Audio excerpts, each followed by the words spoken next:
guys, so new review today. We're talking about the upcoming 4th season of Cobra Kai. With 2021 coming to a close, what a great way to end out the year with a new season of Cobra Kai, because the 4th season is going to debut on Netflix December 31st. Some of you may not be aware, but I'm actually a massive fan of the Karate Kid Cobra Kai franchise. I have a lot of stuff on the other wall you don't really see a lot in the videos. It's just a great franchise to me, and I was really excited for season 4 because the stakes this season are so high, because we're building to the All Valley tournament. But the twist here is Miyagi-Do and Eagle Fang are teaming up to take on Cobra Kai, with the stipulation that if they lose the All Valley, Daniel and Johnny are forbidden from teaching martial arts anymore. Just the simple idea of Daniel and Johnny working together to take on Cobra Kai had me very excited going into season 4, because that has so much potential behind it, because we have seen them clash so many times throughout all of the seasons, but deep down, you know that they kind of like each other. Having to coexist and teach all these kids together brought out so many great moments throughout the season, because their personalities and their approach to martial arts are just so drastically different. So there is some fun setup there for a wide variety of comedic moments between the two of them, just trying to learn each other's styles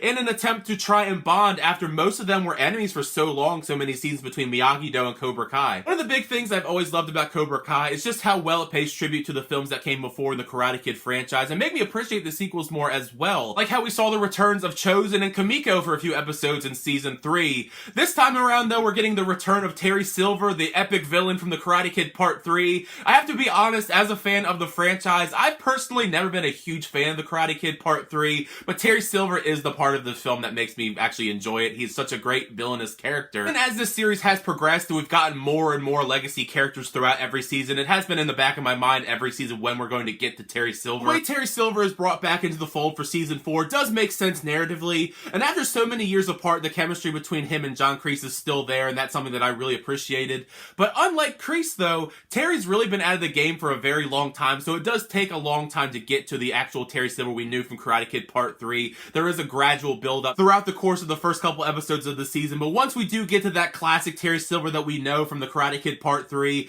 I do think the series does get a bump up in quality, since he does bring some interesting ideas to Cobra Kai, and just makes the conflict in the series between the dojos all the more satisfying. Since he's Terry Silver, he's still a master manipulator, and still is able to find a way to be the master manipulator with all the new crop of students that are in the show. Much like in the Karate Kid Part 3, they make such a great evil tandem together, and I do think that John Kreese still has some great standalone moments in the season as this evil, menacing character and this presence, but him together with Terry Silver, they just complement each other so well. And also, as a fan of the Karate Kid franchise, it's so fun to just see some of these characters interact that we never saw before, because we didn't ever get to see Johnny Lawrence ever meet Terry Silver until season 4 of Cobra Kai. Much like the kids themselves in the show, the storylines do showcase some of that maturity. The show does fall into some of its usual predictable plot lines and plot threads, but when it does choose to go for the more emotional story beats, it does nail them, especially the ones between Miguel and Johnny. The bond between Johnny and Miguel has always been one of my favorite aspects about Cobra Kai, but this season there are some really big emotional moments as their bond is really tested all throughout season 4. And same goes for Robbie. While he's still a thorn in the side of Daniel and his father,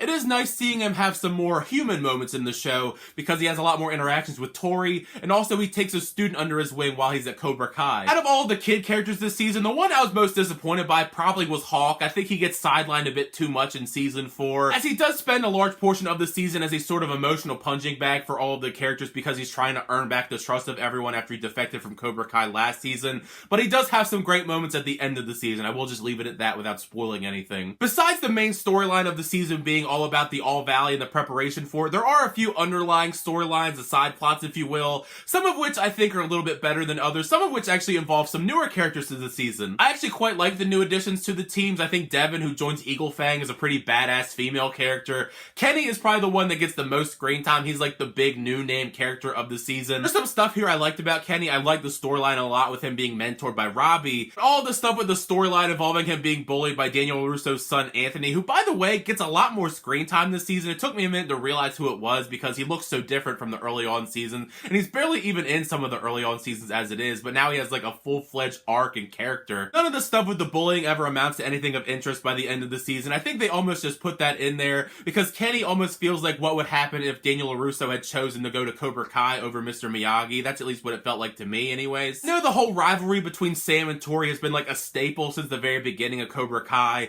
but I think by season 4 it's really ran its course to this point. It almost feels like at this point they don't really know what to do with Sam or Tori. They're not the greatest when it comes to writing female characters in this series, so they kind of just make them be petty to one another, and that's kind of all that it ever amounts to, and it's just kind of gotten old at this point. I do like some of the stuff that they did with Tori, because we have a lot more interesting dynamic exploring Tori in her home life this season, but then you have to throw in the Sam rivalry just because, you know, it's there. The season being 10 episodes long, I do think they stretch things out a little bit too much story-wise, because the All Valley is only the last couple episodes of the season, but I do think once we get to the All Valley, that is some of the best stuff of season 4. Due to the fact that all the fights in the All Valley tournament are great, some of them are actually some of the series' best in my opinion when it comes to the way that they're shot, and then the matchups themselves are very exciting and riveting to watch. There are some very big unexpected surprises in this new revamped version of the All Valley tournament that, I mean, it really gets me excited for season 5, because I really don't know where we're going to go in season 5 after the way that this tournament ended. I mean, it's really intense stuff here. It's going to be a ton of fun just speculating what we think is going to come in season 5 after everything that happens at the end of this season. And also, legacy characters. I mean, we have legacy characters, it seems like, in every single season of Cobra Kai, so I wonder just who's going to show up in season 5, because, I mean, who's left at this point? There's only a handful of people I can think of that you'd want to have come back at this point. But yeah, all around, I think that season 4 of Cobra Kai is another fun entry in the Cobra Kai franchise. I don't necessarily think this is my favorite season of this series by any means, but I do think it is another fun entry. The return of Terry Silver is fantastic. There's some great, amazing moments along the way, and I can't wait to see where we go in season 5. I think season 5 is going to be another exciting season of the show. I do wonder just how much longer we're going to go on with Cobra Kai, though, because I feel like we can't go on for too much longer without it getting, like, ridiculous. You know what I mean? How many more times can we really fight these people and it not get kind of old and stale? But for now, I'm having a lot of fun with the show. Make sure you share your thoughts down below. What did you think of the series when it hits on Netflix December 31st? Did you like the series, not like the series? Share all your thoughts and theories on what you think is going to come in season 5, because that's what I'm excited to talk about. As always, thank you guys so much for checking out my reviews, though. I really appreciate it. Make sure to leave a like on the video and also subscribe to the channel if you haven't already, so you update movie restrictions, unboxings, and more. But next time, I'll see you guys later.